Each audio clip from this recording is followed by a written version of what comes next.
So let me start.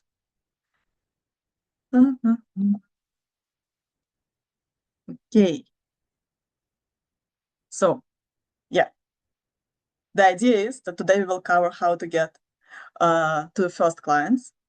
And yeah, you can also see logos of our participants already on the screen. But let me start with my story. My name is Victoria Scheer, as you, I guess, already know. I'm a co-founder of 12 Brave, but before this, I had a long corporate history of 12 years working for major German companies like SAP, Henkel, Aldi. I worked in different roles like head of product at Henkel and IT strategy at Aldi. But besides this, I think I did went this clear route of building a career. Um, and I worked in the headquarters, so I also dealt a lot with politics, with top management, with C-level, with promotions being promised and then taken away, with raises being promised and taken away, with projects.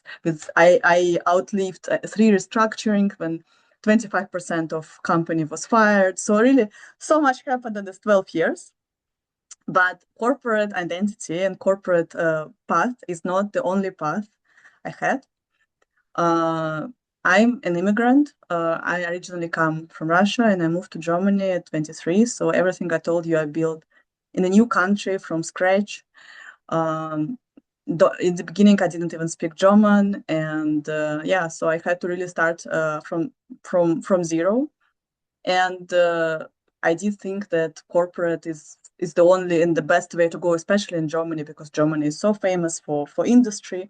So I was really happy and lucky that I got to work in such a major German enterprises.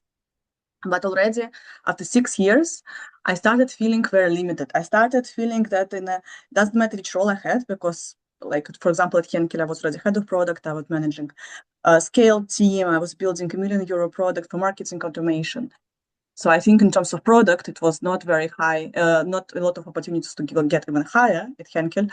But I still felt not really empowered. I felt that I miss this hands-on business skills, and that at some point, mostly what I was doing is stakeholder management, negotiation, organization, and strategy, and real doing was like, I don't know, 20% of my work. And since I really always wanted to see how my skills, like my master degree, everything I learned, everything I actually experienced, how I can really create something very tangible with it, I decided, why don't I start with a side business? I was not ready to quit because I had a full-time job and I was all alone in a new country. So of course, just quitting was not an option. But I started carving like 4 or 5 hours a week to build something on the side. Yeah. So in 6 years, I did build a lot. I built a consulting company where we support medium enterprises with product transformation. I also run certified product trainings. Also, I do sometimes career coaching, help also people to immigrate, especially to Germany. So I really did different things. I also built a travel community, which is now 2,000 people, and I do get to travel for free now, which is super nice. But it's more my hobby, not a business. But I do love the idea that it actually scales by itself, and I don't actually do marketing. I just organize trips for, in the end, my friends now, because all this community, they're all very like-minded people. So I really love it. And what happened last year is I realized that, first of all, I really love hands-on, and I do think that now with AI, so many more things are possible, and that just organization, networking, politics, and so on, that will be not the main skill of the future. The main skill of the future will be really 0 to 1, like how you can connect strategic thinking with real doing, and how you can create a business impact. These are the skills of the future. And I believe that the best way to learn them is by building something yourself. And in the 6 years, a lot of my friends, colleagues were coming to me and asking, how did you actually start with the side businesses? And I realized that, yes, it's not really easy. Also for me, it was not easy, because we corporate professionals, we don't really learn marketing, sales, personal brand. Actually, companies sometimes even not encourage us to do it, right? Because we are kind of then building a competition for them, right? So that maybe we will leave and they are not interested to see us leaving. So we are gaining the skills which are very lucrative for the company, but not maybe lucrative for us personally. And I decided to, yeah, so I got an idea together with Kate, and you will get to know her also later in the presentation, to build something to support such people to actually make these first steps, because company doesn't have to be the only way. And also because I do believe that company, at least before it was safe, now it's even not safe, right? So it would be very stupid, to be honest, to rely that your job currently will exist for another 30 years with AI. So it's very good to diversify, right? And with this, like with building a side business, you can rely on yourself. You can learn the skills which you can also apply at your job.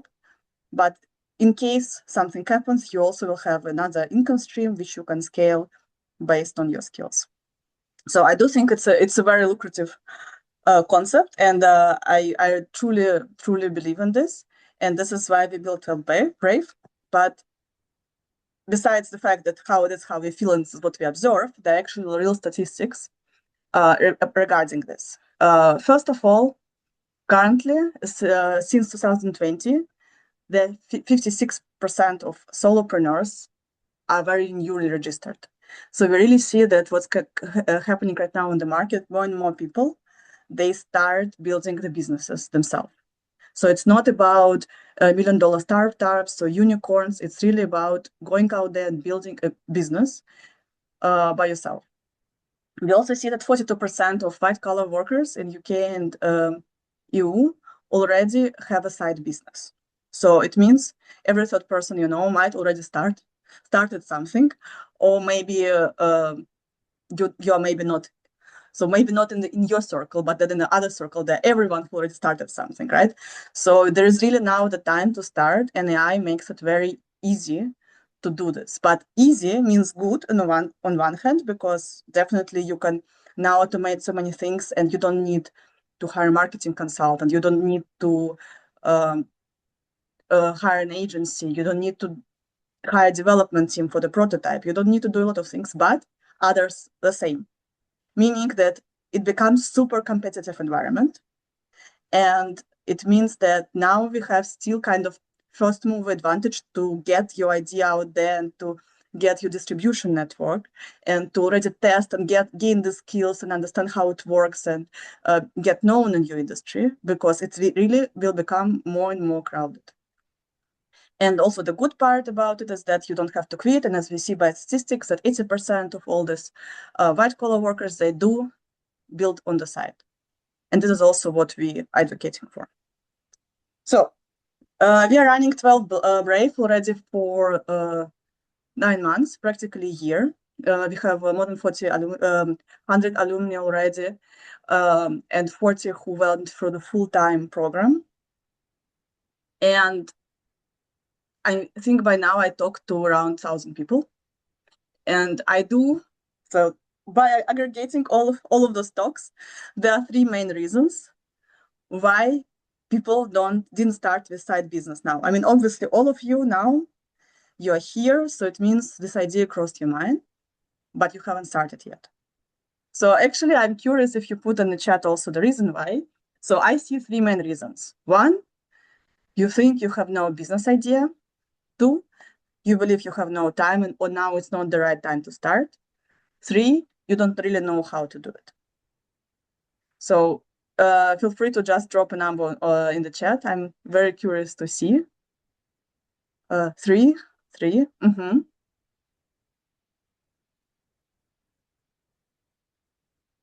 2, 1, 2. So yeah, it's a distribution, but it's a lot of 2 and a lot of 3. Well, yeah, 2 and 3. Well, at least most of you have a business idea, which is already good. But I also see that, so I assume that each of you saw one of the reasons in those 3. There is no other reasons. Actually, those 3 reasons. And in this webinar, we will tell you why those 3 reasons are not the reasons not to start. So let's start with the first one, how to find a business idea. So again, we are not talking like our whole program and also our ideology, if you can call it like this, is not about building a unicorn startup. I mean, it doesn't, we don't say that you cannot build it or that our accelerator will not bring you there, but we say that this is another path where you're looking for investors, where you have a much lower chances of success. But if you succeed, of course, you can become a millionaire. But this is, especially now with AI, it's a very hard, full-time path you need to take. And we're not talking about it. We are talking about, first of all, a side business, which you can start, and it doesn't have to be a scalable idea in terms of IT product. It can be IT product, or it can be mini SaaS product. It can be consulting, it can be coaching, it can be training. So it can be different things, but it's something really tangible, clear, build on the skills you already have.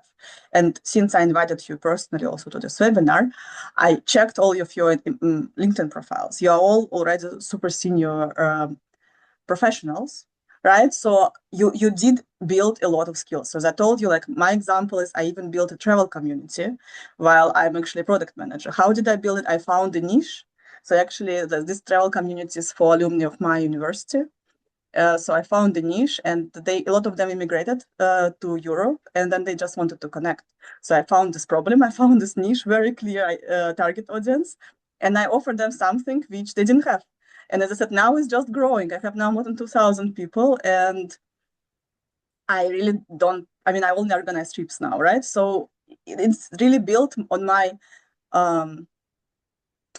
desire to travel and also to network and connect with like-minded people. That's it. So it's not even about my personal background. So where you start is, first of all, you need to understand what are you good at already, what resources you have, and what can you build. So this is feasibility, right? So your idea needs to build on resources you already have, which is skills, network, personal brand, connections, but skills is like soft skills, hard skills, development skills, all of the skills. This is feasibility. Desirability is that you need to find an idea which is desirable. We call it hair on fire problem. So it's really desirable by a certain amount of people. And since we're not building unicorn startups, we are not looking for 1 million people interested in this. So if you have hundreds or thousands of people overall potentially interested in this, it's already very good. So your goal is to find this very, very clear problem and very, very clear target group to whom you can help to solve this problem. This is desirability. And viability is, are these people already looking to solve this problem, or these companies, it can also be B2B, of course, looking to solve this problem? Are they actually paying to solve this problem? How much are they actually paying to solve this problem? Is there money in solving this problem? This is desirability and viability with AI can be tested in 2-3 weeks, honestly. So of course you then would need to pivot and a bit like shape your idea. So it's not like you tested and you're done and then you're rich. But the first iteration where you can go live, in 2-3 weeks you can get there. So your business idea is an intersection of desirability, viability, and feasibility. The good news are there's so many formats you can start. So as I said, we are talking about starting on the side, meaning that you need to see what you can do on the side. So in this 4 or 5 hours per week, what is the format which sounds the most natural to you, and what would fit your business idea, right? It can be training, it can be recorded training, it can be content, it can be even newsletter, it can be mentoring, digital products, because idea is that in the end, you will create a portfolio of all those ideas. You will not just do one thing, right? You will have a portfolio of your offering, but the goal is to pick the niche, to pick the target group, and to start with one idea, just go out there.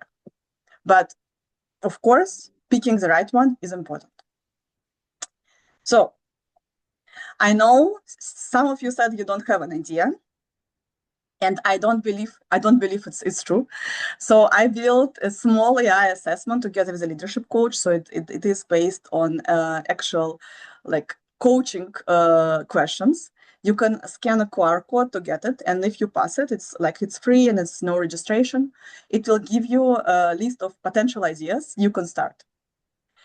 We also uploaded the ideas of business models we have. So this is not take it as like just pass this assessment and just do it, but you can test it for you. And then if you find something you like, you can always contact us and discuss it, how we can help you to launch it. So I'm waiting for a second now, so you can scan the QR code.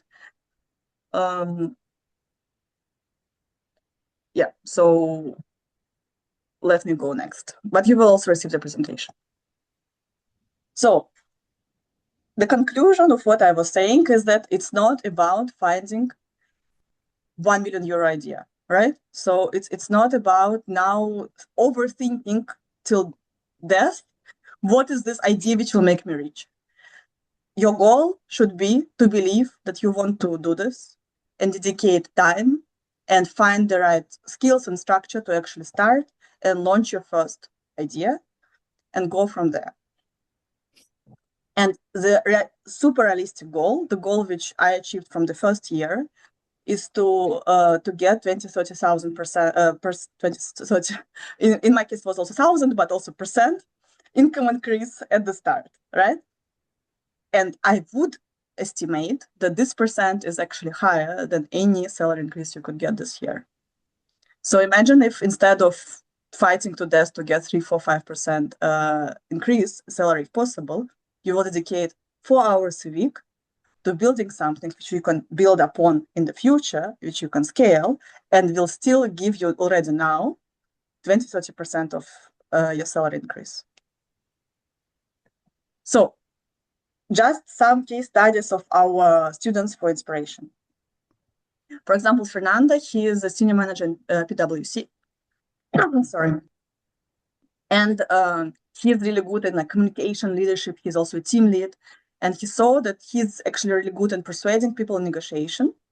And a lot of small companies, they need to learn negotiation technique to actually talk to sell, because he's a consultant, he sells also a lot, right? He works a lot with clients. So he was our student in our first cohort. And he launched Stagewise, boutique consulting for B2B companies, and he runs workshops with them to help them to improve negotiation and leadership skills. And he organized his first workshop, paid workshop, already during the program. Ekaterina, for example, she is a change manager in Cognizant, consultant, and she works a lot as her job with leaders, transformation leaders, because she helps to transform organizations. And she saw that a lot of people are very frustrated. It's very hard. Transformation is very hard. And when she started our program, she wanted to be a coach, but she didn't know to whom exactly. She wanted, I want to help ambitious women. And then during the program, she realized, first of all, that it's too broad for her. A lot of ambitious women are not the audience she wants to work with. Also, it was not clear exactly with what can she help them. But then, based on our framework, she realized that, first of all, she already had a lot of experience in transformation, and she can actually help not just ambitious women, but she can help people who are going through transformation to understand it, to also emotionally get ready for it, and it's also for leaders to help their teams to go through the same. And now she already got her first paying clients. She was now a second cohort. Lila is now a third cohort, and she wanted to start a coaching practice, but didn't know for whom. She had already a coaching degree, but she didn't know whom to pick. And she first started with career coaching, but it didn't really fulfill her, didn't sound interesting to her to help people to get a job. So she decided in the end, through the program, to actually focus on female leaders, expats leaders who want to get promotion and feel stuck. And she's still in the program because our third cohort is running still. And by now, she already has 7 paying clients. This is really and this is, I'm not kidding, this is the magic, which is clear positioning, clear product, problem can really make a difference, right? So it's not about selling as crazy Instagram reels, whatever. It's really about building a sustainable business. Then, for example, Evgeny, he was in our first cohort, and he is a IT professional with 20 years of experience. He's currently senior IT manager, and he thought, okay, I have 20 years of IT experience. Why don't I build, this most typical route? Why don't I consult SMEs on, he was expert in DAMS, the digital asset management. Why don't I consult smaller companies on this? So he started with this, and in months in the program, he really didn't progress much. He was really frustrated. He didn't know. He felt kind of no energy at all to this idea. And then we're like, maybe it's not that. Like, what else is there? And then he's like, oh, I don't know. I already have 20 flats in Germany I invest in. A lot of people come to me with advice how I started, but I don't know. Is it like even a business idea? And then we helped him to actually work on this idea, and it really, like, he loved it. Like, this idea was really made him fly. So now he on the side consults people to actually how to invest in real estate, which is not built on his career path, but on his hobby, which now brings him money as well. The same for Nadia. She's actually, like, she works in finance, but she always worked in large companies and was doing accounting for and the finance management for like million-euro companies. And she thought that, of course, because she had a finance degree, that she can also help maybe people out, like real people, not companies, with finance management and also investment. And she didn't know how to approach it, right? Because she was always worked like in this big corporate environment. So by the end of the program, she formulated her offer for expats targeting like B2C investment in funds and stocks. And she also ran already her first workshop during the program, and now she has also clients, and she lives in Milan. And I think it's amazing because of course in Milan it's very nice to have a side job, because Italy is she felt always that she might get fired because Italy economy is not super stable. And then we have Kobe, who is head of brand. He lives in Berlin, and you would say, okay, he's a marketeer. It should be easy for him to market himself. The problem is that he had already like 15 years of experience, and he did so many things, and it was not clear to him how he can package it and what could be the offer that he can actually deliver on the side, because he also has 2 kids. His second kid was just born, so like really small baby, and a lot of things he couldn't deliver, right? So, and when he started the program, he had one offer which he wanted to try. He tried it, and in 1 month he understood that this offer just takes too much time. So of course people want to buy it for maybe not even so much money, but he cannot deliver it. He's just overloaded. So he pivoted his idea. So he saw what actually people need. He changed the idea, and from being organic marketing manager as on the side, he decided to focus on setting up AI content operations.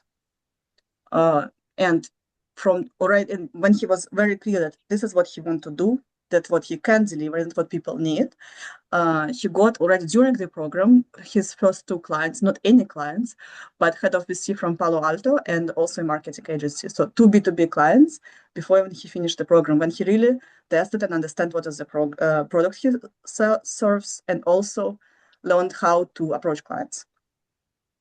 So yeah, I hope it was enough inspiration for you to see that all of you have an idea, and people who start side businesses, they're not like heroes. They are real people like us. They are just decided to do this. And there was no right time. Like Kobe just had a baby or something, but they just did it. So some of you said maybe you don't have the time, or maybe it's not the right time.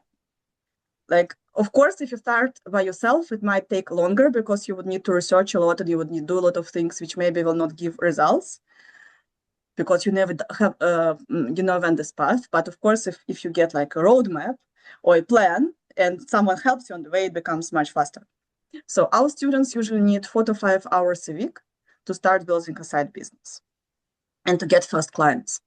And what you need to start is, first of all, you need to have a very, very clear process on how you would validate, not 1 million ideas. So maybe I do this, maybe I go to this platform or there. You need to learn how to experiment fast and how to get insights from these experiments. And then you need to, like, 80% of what you will do as a founder, even if a side business founder, is marketing and sales. So if you don't have this background, which most of us don't, this is what you need to learn. And you need to learn it not like in theory, but really like tips and tricks, how organically this, because honestly, like if one thing you need to take away from this workshop is that never start with paid marketing and don't hire anyone to do marketing for you in the beginning, because it just doesn't work. You need to learn how to actually do this like tricky €0 marketing in the beginning. And then without overthinking, you need to launch your offer in the 4 weeks, because you will change this offer. 100% you will change it, but you will start learning from it. You will not learn from thinking, you will only learn from doing.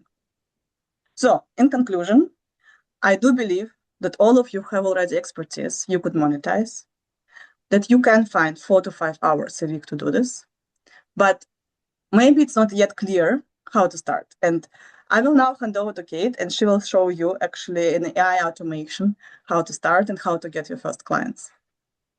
Cool. Thank you so much, Victoria. And I hope you can hear me, everyone. So please post plus in the chat so that I'm sure.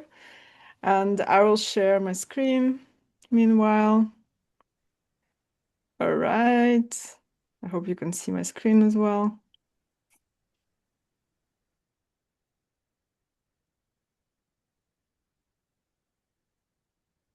All right. So you might see my screen, right?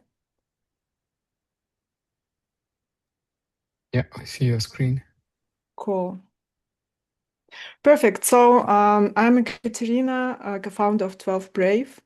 I also have a history of having side projects during my corporate career. I spent 20 years in large banks as a director of projects and in consulting. And last year, I'm fully entrepreneur. And I think it would not be possible if not AI that helps me a lot to do my work. And why it is so? Because I have a 5 years old son. I like traveling a lot and I do sports regularly. So for me, it's very important to have things automated while once they are set up, and also to do it remotely, right? So when I'm on playground, sometimes I can talk with Claude, working on my desktop and doing tasks for me. And today I would like to show you exactly how I'm doing this as a founder, and we will take a real life case. So I'm super excited to share with you. And also I hope you will like how it works, and maybe you will have some questions. For the question part, we will have a few minutes in the end of the presentation, but nevertheless, please put them in the chat, so we are happy to take them. Victoria told you quite a lot about how to find an idea that excites you, that fits your resources. And the thing is that good idea is absolutely not enough. It's probably, in the best case, 10% of your success. And the other 90 will be these 5 blocks that every business owner and entrepreneur needs to cover. So it's positioning, pricing, content that you create to promote your product or service, your sales engine, and also, of course, your operations. So altogether, I identified 63 workflows across those blocks. So it's quite a lot. And every founder knows that it's quite challenging to wear so many hats at the same time. Good news that with AI, you can probably cover 80% of these tasks, especially if you're a small business and you can be really agile in what you're doing. Unfortunately, we do not have that much time today to talk about specifics and what it takes to build your business operating system. But I would like to show you one case, and I have to be honest with you. First, I was thinking that maybe I will take something simple, like an example of a business executive coach that wants to start their business. But instead, we decided to take our own offering. It's called 12 Lane AI. This is our B2B offering that we just launched only 4 weeks ago. This is a consulting for scale ups where we help with our expertise and AI tools to understand where they are losing clients or where there is a potential for them to grow via organic ways. Basically, what we do, we look at everything all together, ICP, positioning, channels, triggers, and many more things. And we thought it's a cool idea, right? We have corporate experience. We believe this is a real pain in the market. Why don't we test? So it only took 4 weeks. So from 4 weeks ago, pretty much, there was nothing. And in 4 weeks' time, what we were able to achieve, we already had 3 calls with founders who were asking for our services. We had 2 calls with venture capital, and also 3 more calls are scheduled for the next week and the week after. From these calls, we were already able to learn where we were right about our assumptions and also where we were wrong. Because this is the whole thing, right? As a business owner, you need to understand that you cannot be perfect 100%. This is why it helps to be as quick as possible to see where is your idea worth something or maybe not. Because if not, you can save your time, right? So let me show you how we did that. So first, just a bit of background from myself. I'm a non-technical person, but I'm super amazed what you can do with AI. And today I will focus on Claude. I think it's one of the best tools now on the market. And so this is what we did. So first, we analyzed who is our ideal customer.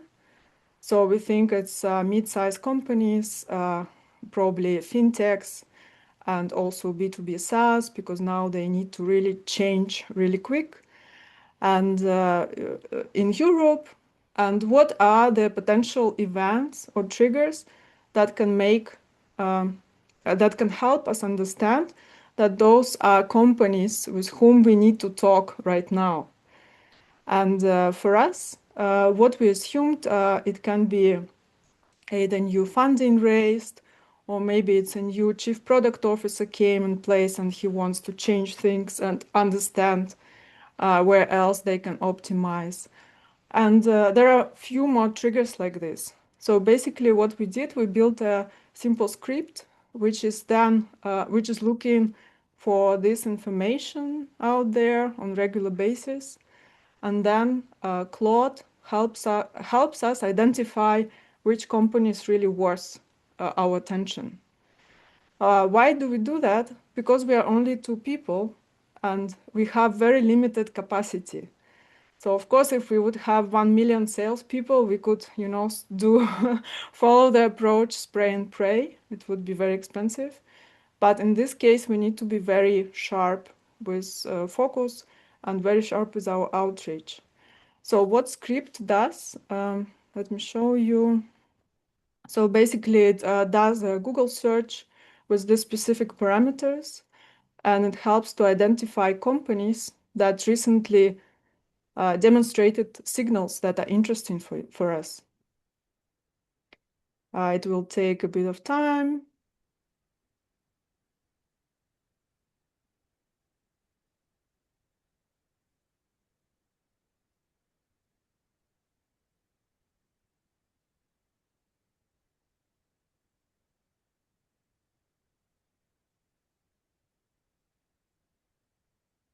Right, so I hope you will get the idea because maybe it will take a few more minutes. I don't want to use our valuable time right now. So basically, it helps to identify companies and also to map, like, is it tier 1 or tier 2 company for us? Is there high potential? And therefore, we should definitely find right contacts in those companies and reach out to them. So once we have companies, next part of the script will actually look for real people with names and LinkedIn URLs. So it makes things really easy for us when it comes to outreach.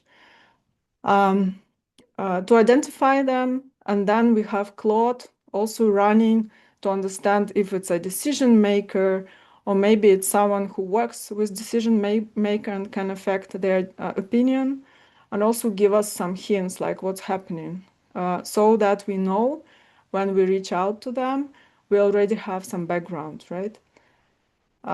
So this already helps, and this saves maybe few hours or even days of work to basically build this contact list. But the next step, so you see script just finished working and we have 8 new companies, which is quite cool. And yeah, so then what we do, we have Claude Cowork, which will then do automatic work for us. So first, it will send out connection requests to people that we think are worth contacting and communicating. Then it will scan on a regular basis how many of them accepted connection request and draft first direct message, which I then can review and send them back. So usually I do it in batches. I never let Claude build this standardized messages. I always review them and then I take it from there. But it helps, and it helps to save a lot of time, and it helps me as a one person in only this short time period to cover that many prospects. So it's like over 300 at the moment. So I think it's already quite cool, and it's basically the problem of any business, because in the end of the day, if you cannot sell your product or service, your business will not be successful. And this was only 2 tasks that you can do with AI out of 63 that we identified. And of course, you can do all the starting steps, like understand your market, understand who is your customer, what are their pain points. You can also build synthetic users, which will be your kind of digital twin of your customer, so that you can also run some simple tests against them. You can build landing page and many, many more things. But the idea is that AI can do only 80% of work for you. And 20% it's still you. So you as business owner, you need to manage your agents. You need to take decisions. Which idea is good or bad? Which one of your assumptions worth pursuing? So that when you deal with AI, you are very clear in context that you give, and also what kind of tasks, but also what good looks like, so that you can achieve that. And this is exactly why we have great mentors in our cohort program, because we believe that nowadays knowledge is everywhere. So if you have heard something new today, I'm very glad. But definitely there is almost nothing that you cannot find in Google or in large language models. And the only thing that you cannot really find is real life experiences from other entrepreneurs who already tried something and who already found the way, what works and what doesn't. And we are really proud that we have such great mentors. They are all very senior, so they are either founders or they are in a senior position in big companies. And we wanted to show you just a few names. Unfortunately, we cannot get through the whole list. That would be impossible. But I think it's a very cool stories. So for example, Nils, he is head of product experimentation at Zalando, and he was able to build an amazing professional community around his topic, which is like very narrow topic, right? Experimentation. So he has, I think, around 8 or 9,000 followers, and they're very, very close to this topic, which helps him to get public speaker gigs. Just this year, I think he was like around 30 times in different product conferences. He has published 3 books and issued 2 courses on Udemy. So this is just one example, and he shares how he did that and what works. Another good example, Maria. She's absolutely amazing. She just started 2 years ago, and her audience on LinkedIn was 800 followers. And nowadays she has like 38,000, and she became solopreneur, so she works based on her audience. And she shares her tips and tricks how to build your personal brand on LinkedIn, because it's a very, very effective channel for any founder to find your audience. And also she shares some behind the scene learnings about how she runs her own business. And I think it's super valuable. So it's a practical information that you can take and go. And another example, Artyom, he's a founder of Assembly AI. I don't know if we have Assembly today with us, probably not. It's a note-taker startup based in New York, and he grew his startup from 0 to 2 millions in a few years. And also he shares how he did that, what worked, and most importantly, what didn't work. Because any entrepreneur has to deal with a lot of uncertainty, and everything that basically helps to get rid of this uncertainty, I think it's just valuable. It's a treasure. We are very happy that we were able to build this program with such amazing mentors. And we run it as a live cohort program. It's 10 weeks.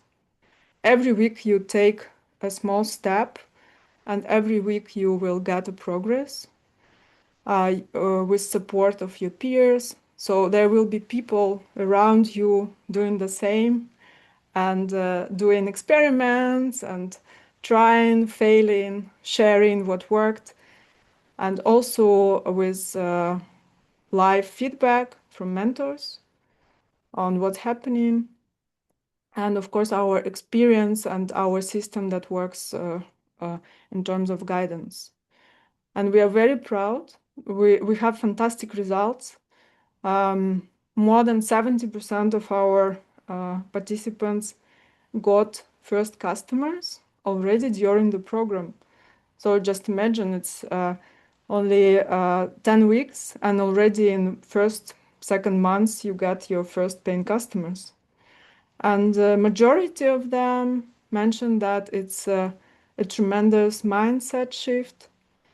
And indeed, if you would like to try this entrepreneurial path, there is literally no book or no podcast or wherever. There is nothing that can teach you how to be a business owner unless you try to do it yourself.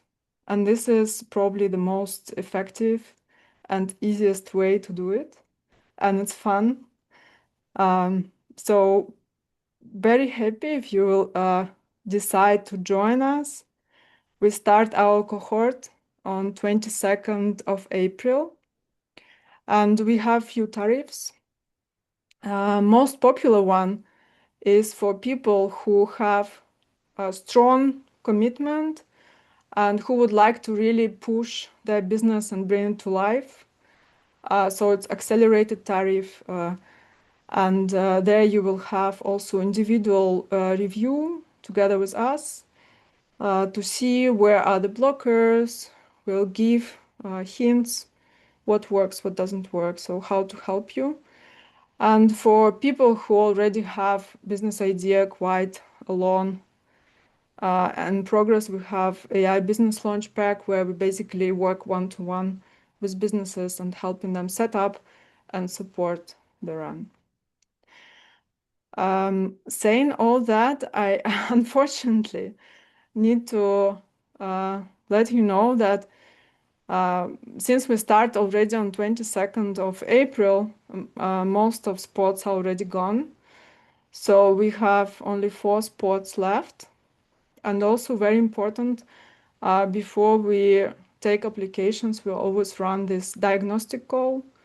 So in the call, we'll talk about your situation, what kind of ideas or what kind of opportunities you have, what can help you.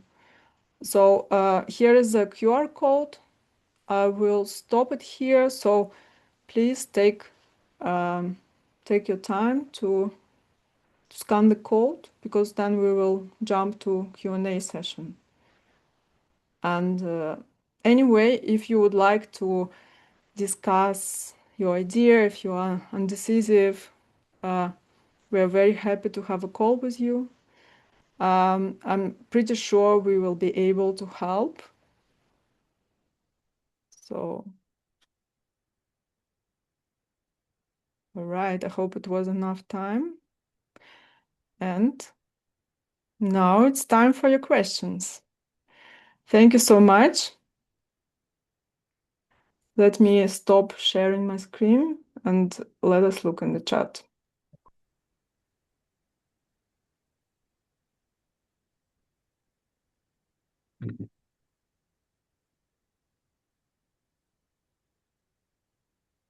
Yes, there's a hand raised. Shihara, please. Yeah. Hi, can you hear me? Yes. Awesome. Thanks so much for the information and presentation. Just a question on, so like 12lane.ai, you mentioned that you had 3 calls with founders and 2 calls with VCs.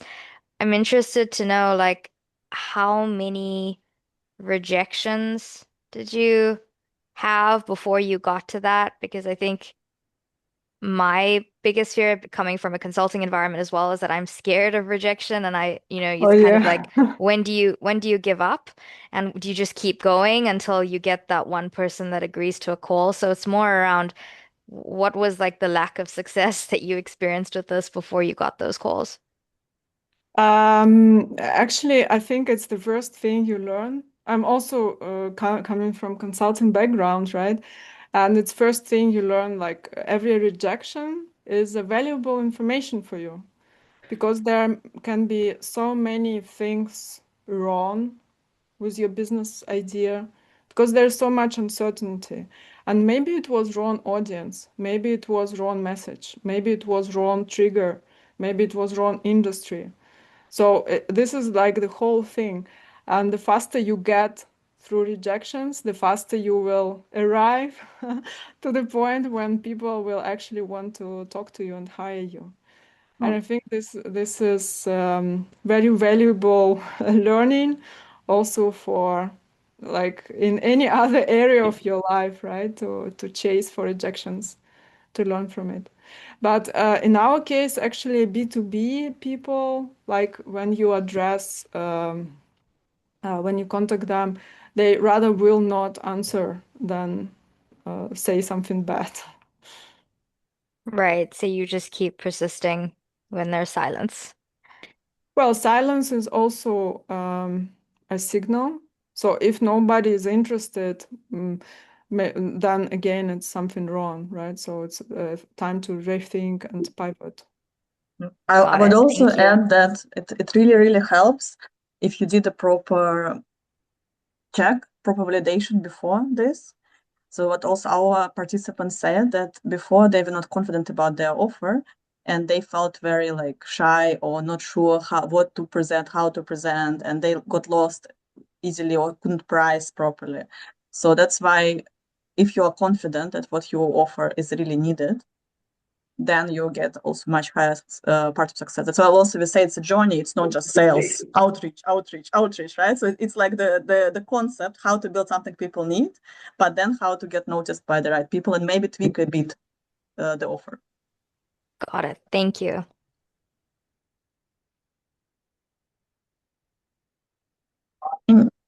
Yeah. Any more questions?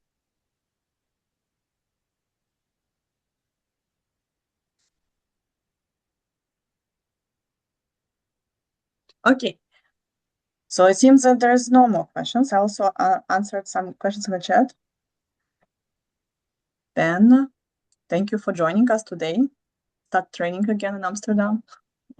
Crazy weather. So yeah, thank you for joining, and hope to talk to you, and hope you get inspired to start with the help or by yourself. Thank you so much. Very inspiring and gives a lot of food for thoughts or thought for food. Food for thoughts. So thank you so much. Thank you. You're very welcome. Bye. Thank you for joining us today. Pleasure. Bye, everybody. Bye. Bye. Bye.